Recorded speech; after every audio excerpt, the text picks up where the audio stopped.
Good morning. Happy Tuesday. Day after Veterans Day. Thank you, veterans. God bless you for what you did for us so we can be free and say what we want. Go drop. Say whatever we want. Right? So, anyway, let us listen to Sadhguru, Sadhguru. Yeah, now I can spell it. Anyway, just want to do a little exercise. So here we go. Thank you guys too for can't find him sticking up for the unborn, so that instead of being okay, never mind. It's still recording. All right, so I'm gonna put this guy on again. Remember, it's Indian Bliss. Indian Bliss. Mystic says you will never live in bliss until, or what? Without this. With, and then it's Ed Milet, Miylet. He's pretty good. But there's that fella Rottweiler. All right, so it just disappeared. So I have to put it back on. Oh, geez. There we go. So here we go. You'd be conscious that I ask things that can better everyone here today. One thing that's happened to me, just curious, is what you think this is. I'm 50. I turned 50 last week, and it's not a confession. It's okay. You can. There's a pride associated to that, and then there's a I don't know, embarrassment or sadness. But I'm actually really grateful. But one thing that's happened to me as I've gotten a little bit older is that identity thing you described of the tribes I used to sort of take comfort in belonging to. I'm a this, I'm a that. I find less desirous, to be along to a group. But what I'm curious about, I'm going to tell you what happened to me as I get older, and I'm interested in your feedback on this. The older I get, the more I contemplate the end of my life, the more I contemplate death. And I find that it causes me to want to live in the present much more. And that actually the almost obsessive contemplation I have with death, I would almost say it's to that point. I feel this caused me to live more blissfully in the moment. Am I crazy that that's the case? And is that a healthy thing to contemplate death of the body and the end of our lives? See, this is a most fundamental factor in our lives. We do not know whether somebody will be successful or not. We do not know whether somebody will get married or not. We do not know whether somebody will bear children or not. But we know one thing: they will die. Okay? I'm saying the most obvious fact of our existence is we are on a limited lease of time. If we forget this, we will live a stupid life. If we think we are immortal, we are here forever, we will live an idiotic life. If you're truly conscious, not contemplate, do not contemplate death. That's like inviting, don't do that. But conscious that I'm mortal. Being conscious that I'm mortal means I know I have a limited amount of time. If you're always conscious, not once in a way, if you get conscious, you may get paranoid. But if you're always conscious, well, you will plan your life and live your life in a sensible manner. Because that's the most important thing. Because life is essentially a combination of time and energy. When it comes to time, there is nothing you can do. I know in America it's fashionable to say time management. I don't know how you manage time. Do whatever you want. You laze around, it'll roll away. You do a lot of activity, it rolls away. You lie on the beach, it rolls away. You climb a mountain, it rolls away. Sleep, it rolls away. All right? For all of us at the same pace. For all of us, it rolls away at the same pace. Nobody is able to turn it back. Many of them, okay, today I wasted my day. Can I roll it back and live it tomorrow? There is no such thing. Every moment, every second is rolling away means, see, since we sat here together, both of us are about 12, 13 minutes closer to our graves. That's a fact.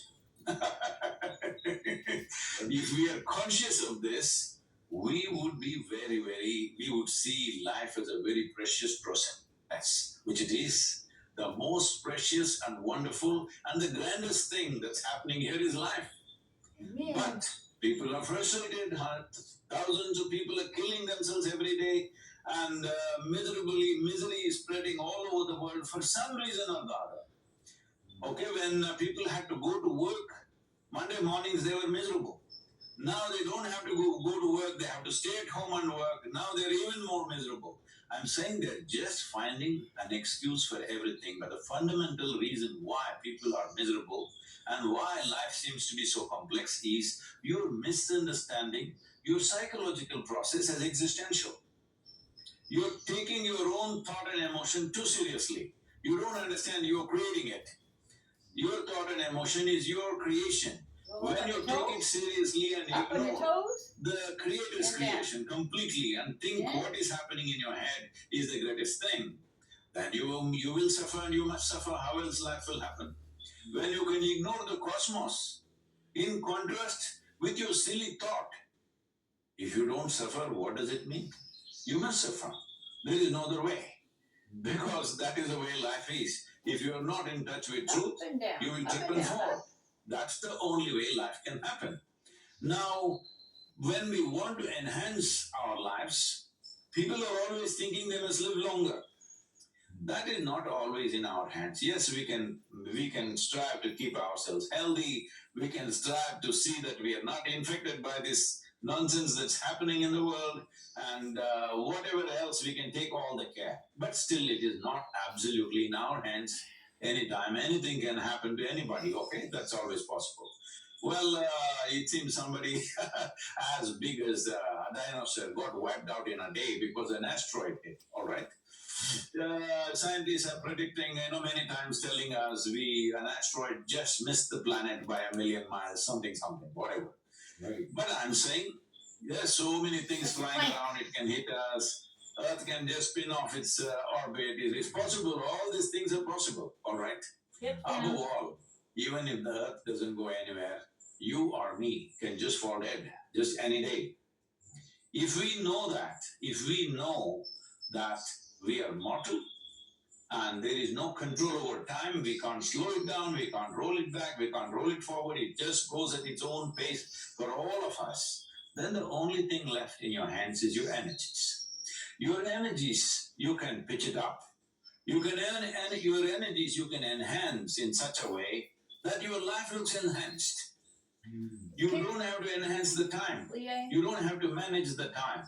It is just that if your energies are intense and up, what somebody does in 10 years, you do it in 1 year. Now, if both of you live for 100 years, it looks like you live for 1,000 years, simply because of the level of activity you perform and what you achieve in terms of profoundness of experience and impactfulness of activities. Because these are the only two things we have in our life. Our rest is all imagination. Our ideas of wealth, money, influence, nonsense, everything is just imagination. The only two things we have is, in terms of inner experience, how profound is my experience? In terms of activity, how impactful is the activity? This is all there is. There is simply nothing else in life. If you understand this, you will also understand without profoundness of experience, you cannot create impactfulness in activity. Yes. If you create impactfulness of activity without profoundness of experience, your activity will bring enormous suffering to you. This is the nature of life. Oh, I have to tell you, it's interesting because a lot of achievers listen to this show. And if you're wondering where I discovered this beautiful man, I just have to tell you, the club that I belong to, I let people know that Tom Brady's a member here. Our lockers are next to each other, and his locker was... What, is it a golf club? It's a golf club out here, yes. Then why are you leaving me out? You are invited at any point in time. The whole thing is, though, when we play, as I understand it, I can't be so concerned about my score. I have to enjoy the experience blissfully as we play. So that's something you could definitely teach me on the golf course. But his locker was open, and I peeked, and your book was in there. And so on the drive home that day, I'm like, it's good enough for him. I have this blessing for whatever reason that there's millions of people listening to this show, right? So I'm listening to it, and it caught me within about 5 minutes. You said Okay, most that's 10 minutes. people think See you. only Bye. other people